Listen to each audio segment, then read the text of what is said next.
चलिए आज हम लोग केमिस्ट्री में स्पेक्ट्रम को समझते हैं कि स्पेक्ट्रम क्या होता है। स्पेक्ट्रम बेसिकली हम लोग फिजिक्स में भी पढ़ लिए होंगे तुम लोग। होता क्या है कि जब भी हम लोग किसी भी व्हाइट लाइट को एक प्रिज्म से पास करते हैं तो वो अपने 7 कंपोनेंट्स में यानी बैंड ऑफ 7 कलर जो है एक स्क्रीन पे डिटेक्ट किया जाता है और उस बैंड ऑफ 7 कलर्स को ही हम लोग स्पेक्ट्रम कहते हैं। फिजिक्स में इतना ही पढ़े हैं। स्पेक्ट्रम को केमिस्ट्री में दो तरह का होता है, एक होता है एब्जॉर्प्शन स्पेक्ट्रम, एक होता है इमिशन स्पेक्ट्रम। तो टोटल बताएंगे तो इसको ऐसे समझो कि जैसे स्पेक्ट्रम जो होता है ना दो तरह का होता है, एक होता है एब्जॉर्प्शन कंटिन्यूअस, एक होता है डिसकंटिन्यूअस। ठीक है। और डिसकंटिन्यूअस में ही दो टाइप्स आते हैं तुम्हारा एब्जॉर्प्शन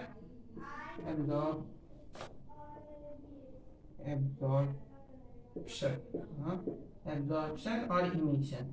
तो ये दो तरह के स्पेक्ट्रम होते हैं, एब्जॉर्प्शन इमिशन और कंटिन्यूअस डिसकंटिन्यूअस में दो तरह का आता है। ठीक है। तो ये जो स्पेक्ट्रम होते हैं इसमें ये सारे क्या होते हैं इसको अब हम बताते हैं। ठीक है।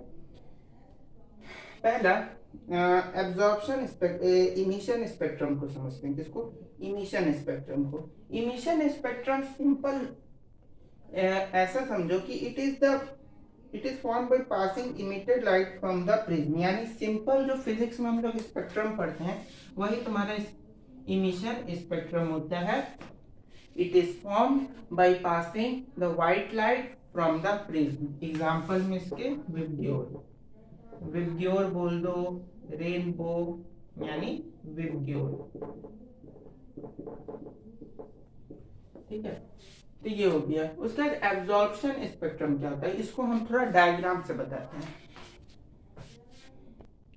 चलो एब्जॉर्प्शन स्पेक्ट्रम को देखो, यहाँ पे एक लाइट सोर्स है मेरा, ये क्या है? लाइट का सोर्स है। लाइट का सोर्स है जिससे हम लोग लाइट को क्या कर रहे हैं? इमिट कर रहे हैं।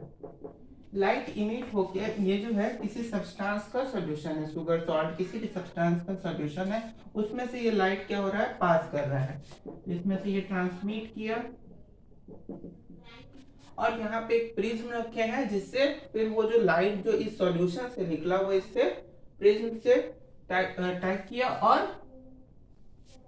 अपने कंपोनेंट्स में आगे जो है ये क्या है? एक स्क्रीन है। स्क्रीन है जिस पर डिटेक्ट हुआ। अब जो हम लोग को 7 कलर्स मिलते हैं विबग्यो, ठीक है, violet, indigo, blue, green, yellow, orange, red. तो ये सारे जो कलर्स हैं इनमें से यहाँ पे कुछ ही कलर्स जो होते हैं वो क्या होते हैं? शो होते हैं।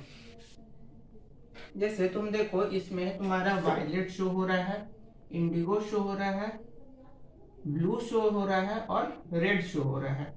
बाकी ये 3 कलर्स यानी ग्रीन, येलो, ऑरेंज नहीं शो होते हैं। मतलब कोई भी कलर्स, यानी कि जैसे 7 कलर्स हैं तो 7 कलर्स में से कुछ कलर्स जो है वो अपीयर नहीं होंगे उस स्क्रीन पे। उसके प्लेस पे इन 7 इसके प्लेस पे ब्लैक स्पॉट जो है, ब्लैक कलर या ब्लैक स्पॉट जो है वो अपीयर होता है।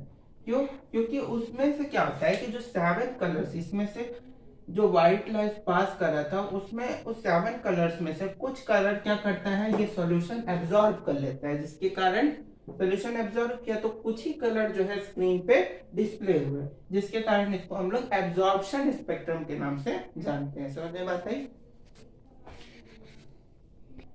चलिए अब कंटिन्यूअस डिसकंटिन्यूअस स्पेक्ट्रम को समझते हैं। कंटिन्यूअस स्पेक्ट्रम पहले क्या होता है?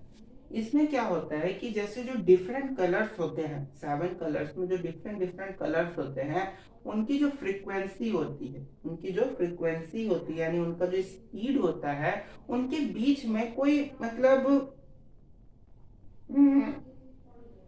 कोई चीज उनको क्या करता है? ओवरलैप नहीं करता है। जैसे अगर रेनबो को तुम ध्यान से देखो, रेनबो को, तो रेनबो में क्या होता है कि जैसे ऊपर में क्या है?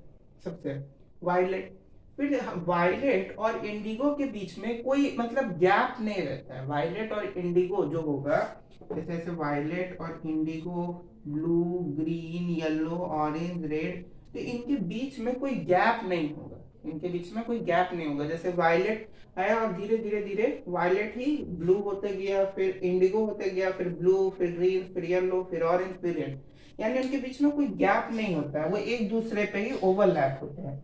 लेकिन डिसकंटिन्यू वो कंटिन्यूअस स्पेक्ट्रम और डिसकंटिन्यूअस स्पेक्ट्रम में क्या होता है कि एक प्रिज्म होता है, ठीक, और यहाँ पे एक एटम होता है, एटम होता है।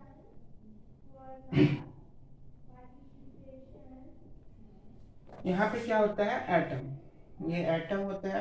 तो इस एटम को जैसे ही हम लोग एनर्जी देते हैं, इस एटम को जैसे ही हम लोग एनर्जी देते हैं, तो ये वाइब्रेट होता है। वाइब्रेट होके इससे क्या होता है, लाइट इमिट करता है और इस प्रिज्म से टकराता है। तो टकराने के बाद आगे स्क्रीन है, स्क्रीन पे वो लाइट क्या होता है, डिटेक्ट हो जाता है। स्क्रीन पे वो लाइट क्या होता है, डिटेक्ट होता है। और जब डिटेक्ट होता है तो वहां पे भी विबग्योर बनता है, विबग्योर बनता है, VIBGYOR, विबग्योर यहाँ पे भी बनता है। लेकिन इसमें क्या होता है कि हर कलर के बीच में एक डार्क लाइन होता है, हर कलर के बीच में क्या होता है, एक डार्क लाइन होता है। क्योंकि ये डिसकंटिन्यूअस है, कंटिन्यूअस में तो एक थीन लाइन होता है, मतलब कि बहुत पतली सी लाइन होती है जो कि दिखाई भी नहीं देती। लेकिन डिसकंटिन्यूअस में क्योंकि ये प्रिज्म से पास तो किया, लेकिन उसमें क्या होता है कि एक डार्क लाइन जो है वो यहाँ पे अपीयर होती है हर कलर। जैसे वायलेट खत्म हुआ तो वायलेट के बाद एक डार्क लाइन, फिर इंडिगो, इंडिगो के बाद फिर डार्क लाइन, फिर ब्लू, ब्लू के बाद फिर डार्क लाइन, फिर ग्रीन के बाद फिर डार्क लाइन। तो ऐसे कर करके डिसकंटिन्यूअस स्पेक्ट्रम में होता है। समझ में बात है? यानी इसमें क्या होता है कि इसमें कलर्स जो होते हैं ना वो एक दूसरे पे ओवरलैप नहीं करते। जैसे हाइड्रोजन स्पेक्ट्रम, हाइड्रोजन स्पेक्ट्रम में ऐसा नहीं होता है। हाइड्रोजन स्पेक्ट्रम जो होता है उसमें ऐसे ही कलर्स के बीच में डार्क लाइन जो है वो अपीयर होता रहता है। बात समझ में आई? चलो, तो ये था पूरा तुम्हारा स्पेक्ट्रम।